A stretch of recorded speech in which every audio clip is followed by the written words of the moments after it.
بسم الله الرحمن الرحیم. عبدالحبیب یوسف زایم تاسو په چوپړ کې اوس راځو مثال غواړو چې څنګه کولای شو چې مونږه د ورد د وبخې د ایکسل فایل بل فارمټ ته سیف کړو. مثال تر راځو کو مونږ یو څه دلته اضافه کو ورته ولیکو چې دا ډیلیټ کو دینه ورته دلته ولیکو چې وم نمبر کې دلته ولیکو چې نور احمد هم ولیکو ورته چې سیف دا راسن سیف شو یا کنټرول اس وهو مثلا کنټرول د زور لاندې ونسو کیبورډ کې او د اس کلی زور کو نو دا سیف کېږي راسن. خو اوس مونږه که غواړو چې دا بل فارمټ ته سیف کو یا پی ډی اف فارمټ ته سیف کو یا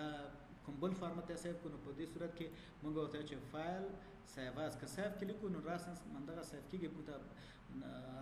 ځای نه راوړي چې مثال کوم ځای کې سیف کې الوکیشن نه پښتنه نه کوي چې مثال په کوم ځای کې سیف کوو. اوس ورته چې سیو اس دلته راځو ورته چې ډاکومنټ کې سیف کا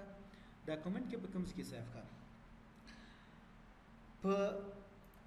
ډاکومنټ کې دلته کوم فولډر ورته جوړوي مثلا په فولډر کې سیف کوي. خو د فولډر نه تیریږو اوس راځو ورته چې مثال کاما سپریټ ولو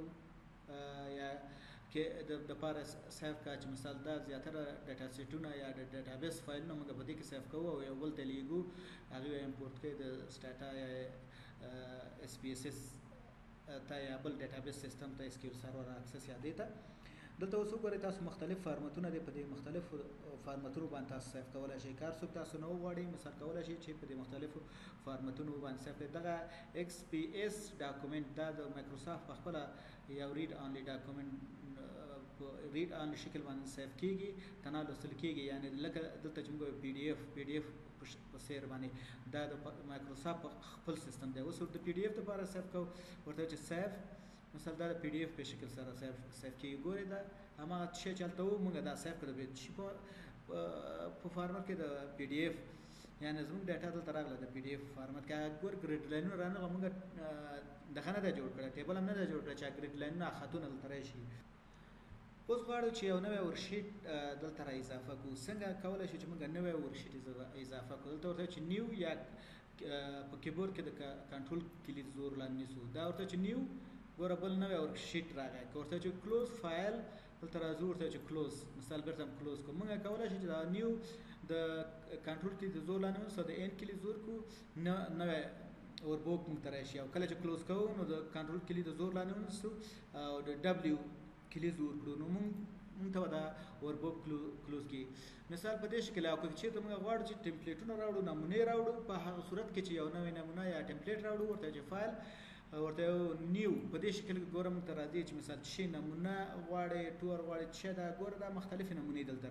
راغلي. تاسو کولای شئ چې چیرته انلاین استه مثال انټرنیټ سره کنه کې اسه ورته چې بزنس ټمپلیټ دا تجارتي ټمپلیټونه د کمپنۍ نوم او چې دا هر شي د پاره تاسو کولای دا ګوره دلته د خلاص وګورئ کټګوریګان شته دلته خپل کټګوري د خوخه کټګوري غوړه کوي او بیا ورته چې اوکې د هر کټګوري کې ټمپلیټونه ګوره مثلا هر کټګوري تاسو سره بزنس کې اصل 15 په دې کې دا اندازې ټول یو لاس یا اته 15 لکه په دې شکل دی نه یو ټمپلیټ موږ غوړه کوو لکه دا ټمپلیټ هم غوړه کوو ورته چې کریټ مثلا چې کریټ هم کو دا د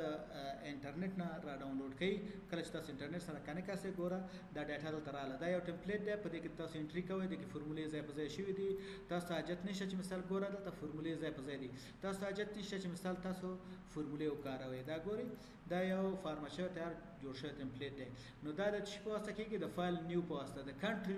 کنټرول ان په واسطه نه کېږي چې مثال د دې نه تاسو کله کې نیو نو تاسو به ورته چې کنټرول ډبلیو بیا هم چې ډبلیو ګوردا سیف کول غواړي انوینټری لیس وذ هایلایټینګ صحیح دا وان دا ورته چې ډو ناٹ سیف ځکه دا یو ټمپلیټ جوړول به وروسته وایو چې موږ څنګه کولای شو چې یو ټمپلیټ جوړ کړو. نو نیو د دې نیو او د دې نیو ترمنځ دا فرق دی چې مثال د دې نیو ته یو ټمپلیټ هم دا کولای شي راوستای شي مثال د بجټ په اړه نمونه مثال کولای شي په یو شی تاسو نه پیږي او تاسو ته وایي چې مثال دغه یو ټمپلیټ یا داسې دغه عمل تر سره کوي په ورد کې داسې یو مکتوب راته جوړ کړي یا داسې بجټ لیس راته جوړ کړي د کمپنۍ د لپاره منتلی بجټ جوړ کړي نو تاسو کولای شئ د دې ټمپلیټونو څخه استفاده وکړئ. دلته ویل چې کنټرول ان نیو او کنټرول ډبلیو کلوز او شارکټ هم ورته ویل چې دا دی. الله تعالی دې وکړي چې تاسو دې نه ګټه پورته کړې وي او یو څه مو زده کړي وي